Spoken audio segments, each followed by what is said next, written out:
एवं उत्तराखंड में अब खबरें विस्तार से। उत्तराखंड में आगामी लोकसभा चुनाव को लेकर बीजेपी सांगठनिक स्तर पर पार्टी को मजबूत बनाने की कवायद में जुट गई है। संगठन के नेताओं को पार्टी स्तर से लगातार जिम्मेदारियां सौंपी जा रही हैं। पिछले दिनों दिल्ली में प्रदेश के सभी सांसदों के साथ केंद्रीय नेताओं ने एक बड़ी बैठक की थी, जिसमें उत्तराखंड के मुख्यमंत्री पुष्कर सिंह धामी भी शामिल हुए थे। अब राजधानी देहरादून में 30 और 31 जुलाई को संगठन की एक बड़ी बैठक होगी, जिसमें पार्टी के केंद्रीय संगठन मंत्री BL संतोष शामिल होंगे। 2 दिवसीय इस बैठक के दौरान पार्टी के सभी अनुषंगिक संगठनों के पदाधिकारियों को आगामी रणनीति के तहत जिम्मेदारी सौंपी जाएगी।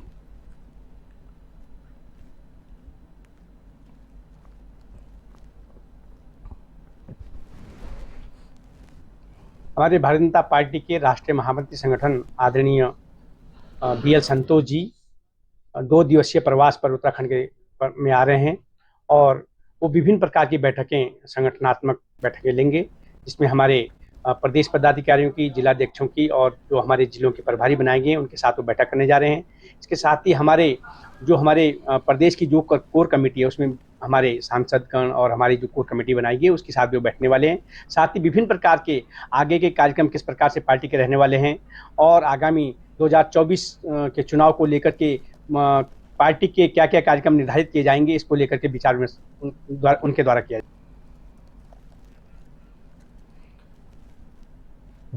बीजेपी ने अपने केंद्र पदाधिकारियों की सूची जारी कर दी है, जिसमें उत्तराखंड से राज्यसभा सांसद नरेश बंसल को भी जिम्मेदारी दी गई है। नरेश बंसल को पार्टी में राष्ट्रीय उपाध्यक्ष पद पर जिम्मेदारी दी गई है। इस अवसर पर मधु भट्ट ने कहा कि बंसल ने हमेशा से ही संगठन को मजबूती दी है और इसी के चलते उन्हें बड़ी जिम्मेदारी दी गई है।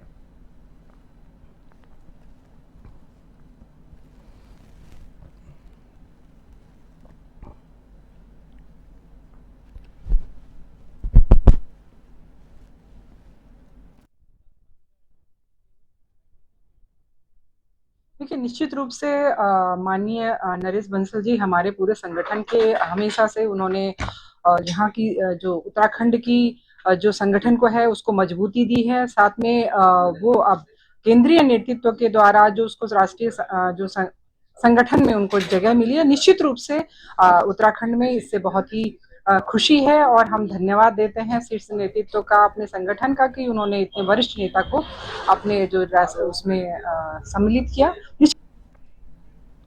कांग्रेस प्रदेश अध्यक्ष करण माहरा और वरिष्ठ नेता मनीष खंडूरी के वायरल वीडियो को लेकर इन दिनों उत्तराखंड बीजेपी कांग्रेस पर चौतरफा हमला बोल रही है। बीजेपी के तमाम नेताओं के इस हमले का जवाब पूर्व मुख्यमंत्री हरीश रावत ने सोशल मीडिया के जरिए दिया है। उन्होंने सोशल मीडिया में लिखा है कि बीजेपी अनर्गल बयानबाजी करती है, लोगों पर झूठे आरोप लगाती है और दुष्प्रचार करने में बीजेपी सबसे आगे। हरीश रावत के इस बयान पर बीजेपी के प्रदेश मीडिया प्रभारी मनवीर सिंह चौहान ने टिप्पणी की है। उन्होंने कहा कि कांग्रेस देश में षड्यंत्र करने का काम कर रही है।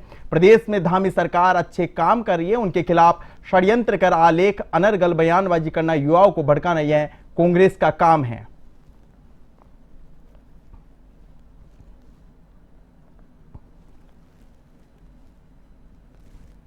देखिए, देश के अंदर षड्यंत्र करने का काम कांग्रेस कर रही है। प्रदेश के अंदर जो अच्छे कार्य आदरणीय मुख्यमंत्री पुष्कर सिंह धामी जी के नेतृत्व में हो रहे हैं, उनके खिलाफ जनता में अनर्गल बयानबाजी करना और युवाओं को भड़काने का काम करना और षड्यंत्र रच करके लोगों को उस षड्यंत्र में शामिल करके सरकार के खिलाफ माहौल बनाने का काम कांग्रेस पार्टी कर रही है, कांग्रेस के नेता कर रहे हैं। इसके कई उदाहरण आप देख रहे हैं। जिस प्रकार से कांग्रेस की वरिष्ठ नेता राहुल गांधी विदेश में जाकर हमारे देश को बदनाम करने की कोशिश करते हैं। उत्तराखंड में भी इंडिया नाम को लेकर सियासत गर्मा गई है। शनिवार को कांग्रेस कार्यकर्ताओं ने राज्यसभा सांसद नरेश बंसल का पुतला फूंका। कार्यकर्ताओं ने कहा कि इंडिया शब्द को हटाने का प्रस्ताव भाजपा के राज्यसभा सांसद लेकर आए हैं, ऐसे में कांग्रेस पार्टी इसका विरोध करती है।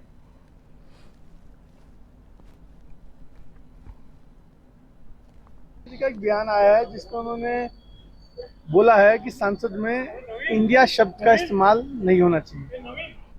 मैं बताना चाहूंगा नरेश बंसल जी को कि जो शब्द ये इंडिया शब्द है, ये 2500 वर्ष पुराना शब्द है।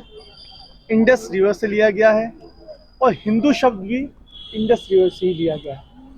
आज उन्हें इस शब्द से क्यों परेशानी हो रही है ये तो नरेश बंसल जी बताएंगे।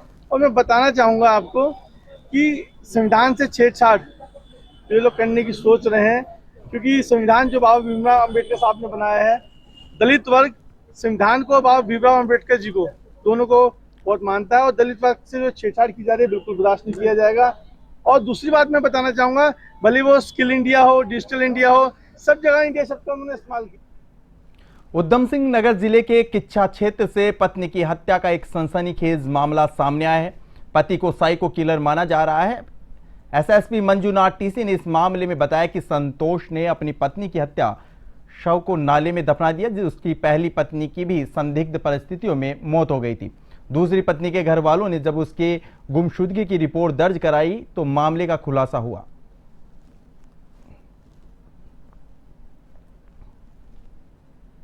जानकारी में ये आया कि इसकी सेकंड बीवी था, तो इससे 2 बच्चे भी थे।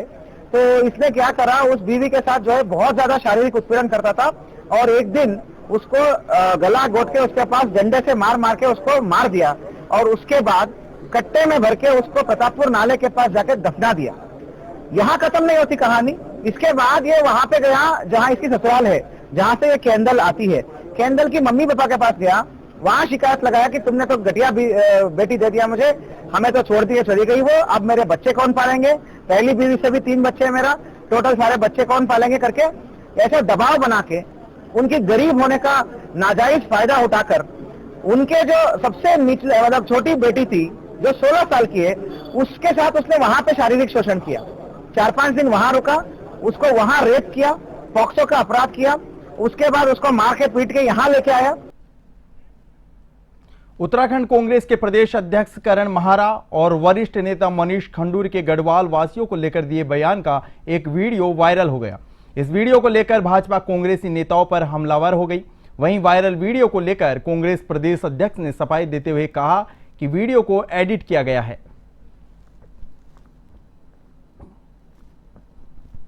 देखिए, कांग्रेस के अंदरूनी कलह के बारे में पूरे उत्तराखंड को मालूम है, और आज एक कांग्रेस नहीं चल रही है। हर व्यक्ति अपने आप में एक अलग कांग्रेस लेकर चल रहा है, और उनका जो आपसी संघर्ष है, आज उनकी जो दुर्गत हुई है, ये कहीं न कहीं मुद्दों के प्रति स्पष्ट न होना, आपसी संघर्ष, ये बड़ा कारण रहा है। तो आज आप देख रहे हैं जिस तरह उन्होंने जो बयानबाजी की है, हो सकता है उनके लोगों ने वो वीडियो को आगे बढ़ाया हो, वायरल किया हो, लेकिन बोलना तो उन्होंने ही है ना। तो उनको ऐसी भाषा का प्रयोग करना चाहिए था क्या, एक अध्यक्ष होने के नाते। और उसके बाद उसको जस्टिफाई जो है मनीष खंडूरी कर रहे हैं। और मनीष खंडूरी मात्र कोई उनके लोकसभा के प्रत्याशी रहे इतना नहीं है, जो उनका इंडियन नेशनल कांग्रेस जो नेशनल बॉडी है। रुड़की के मेयर का इस्तीफा स्वीकार होने के बाद पार्षद बेबी खन्ना ने प्रेस वार्ता कर कहा कि यह पहला मेयर है जिसका कार्यकाल भी पूरा नहीं हुआ है। शुक्रवार शाम रुड़की मेयर ने अपना इस्तीफा दे दिया, जिसे स्वीकार कर लिया गया। खन्ना ने कहा कि मेयर गौरव गोयल पर भ्रष्टाचार के आरोप थे, यह रुड़की की जनता के लिए दुर्भाग्य की बात है। खन्ना ने इस्तीफा मंजूर होने पर मुख्यमंत्री का धन्यवाद दिया।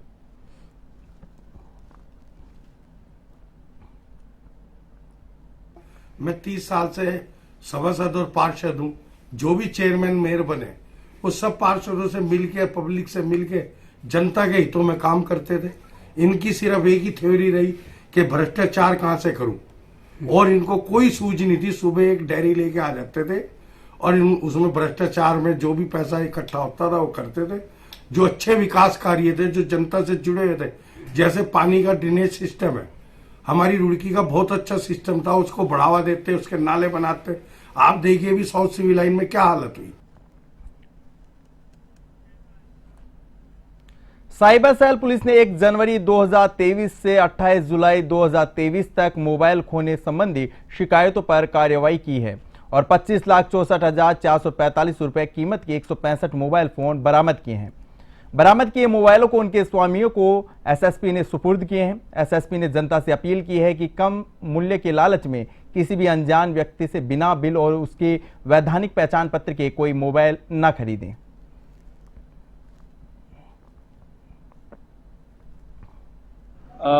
एक जनवरी 2023 और उसके बाद जो भी कंप्लेंट्स हमारे साइबर सेल में मोबाइल खोने के संबंध में आई थी, उन पर हमारी साइबर सेल ने काम किया और इसमें 165 मोबाइल फ़ोन को हमने रिकवर किया है, हमारी टीम ने रिकवर किया है। और इसका मार्केट में कीमत जो है 25,64,500 रुपया है। और जिन लोगों का फ़ोन हमने आज मौके पर आकर के दिया है वो बड़े खुश हैं, उनके चेहरे पर चमक आप देख सकते हैं। और इसी प्रकार का हमारा प्रयास आगे भी अभियान जारी रहेगा। की तरफ उत्तराखंड में डेंगू के बढ़ते मामलों को लेकर स्वास्थ्य विभाग अब लोगों को इससे बचाव के लिए जागरूक करने की मुहिम में जुट गया है। प्रदेश के स्वास्थ्य मंत्री डॉक्टर धन सिंह रावत ने राजधानी देहरादून में अधिकारियों के साथ बैठक की और उन्हें इसके लिए कई दिशा निर्देश भी दिए। राज्य में इस समय डेंगू के मरीजों की संख्या लगातार बढ़ती जा रही है और इसमें देहरादून जिले में ही अब तक 100 से अधिक मामले सामने आए हैं। राहत की बात यह है कि देहरादून के अलावा नैनीताल, पौड़ी और हरिद्वार में अभी यह आंकड़ा दहाई में भी नहीं पहुंचा है। अस्पतालों में अलग से डेंगू वार्ड बनाए गए हैं और मरीजों को हर संभव बेहतर इलाज की सुविधाएं दी जा रही हैं।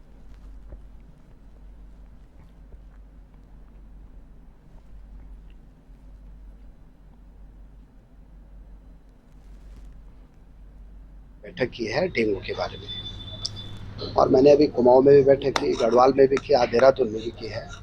और हमारा एक बड़ा अभियान यह है कि सोमवार से लेकर हम हर स्कूल में, हर कस्बे में, हर नगर निगम क्षेत्र में एक बड़ा अभियान ये ले रहे हैं कि स्वच्छता का भी अभियान ले रहे हैं, वॉकिंग का अभियान जो है नगर निगम लेगा। और स्वास्थ्य विभाग की तरफ से हर हॉस्पिटलों में से लेके और हर जगह सफाई अभियान से लेके मच्छरदानियों की व्यवस्था से लेके, ताकि डेंगू के केस हमारे राज्य में कम होते जाएं।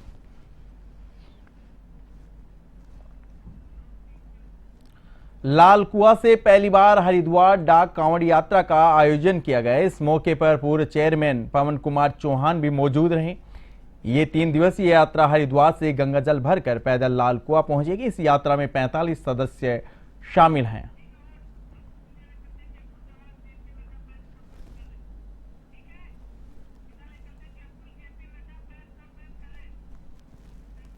नगर निगम क्षेत्र शिवाजी नगर की तमाम सड़कें खराब हैं। जगह जगह गड्ढे होने के कारण कई वाहन पलट जाते हैं, जिससे कई सवारियों की चोटें भी लग चुकी हैं। सबसे ज्यादा दिक्कत ई रिक्शा चालकों की होती है। जिम्मेदारों को कई बार सड़क के गड्ढों के बारे में अवगत भी करा दिया गया है, तब भी हालात जस के तस बने हुए हैं।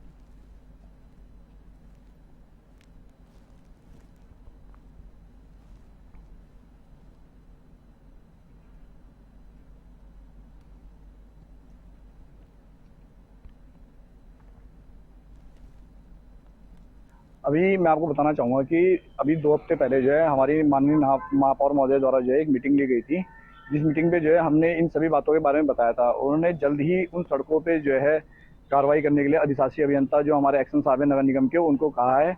और जो सड़कें टूटी हुई हैं उनमें जल्द से जल्द पेचवर्क का कार्य, और जो ज़्यादा क्षतिग्रस्त है उन पे जो उनसे बेहतर काम करा जाएगा वो करवाया जाएगा। ये दिक्कतें तो ऐसी है कि लगभग 1 साल 7 महीने इसको सड़क को खुदे हुए हो चुके हैं। पानी के नाम पे खोदी गई है और इसमें सीवरेज के नाम पे से छोड़ के रखा हुआ है, जबकि स्थिति ऐसी नहीं है। और आए दिन जो है सड़क की हालत बद से बदतर हो रही है। इस बरसात में जो है सड़क लगातार टूटती जा रही है। जिम्मेदार जो विभाग है इन लोगों को सूचना दे रहे हैं तो आपस में एक दूसरे के ऊपर टाल मटोली कर रहे हैं। तो इस संदर्भ में यदि जो है जल्दी इन लोगों ने कोई बड़ा मतलब ठोस निर्णय नहीं लिया, कम से कम सड़क को चलने लायक बनाए।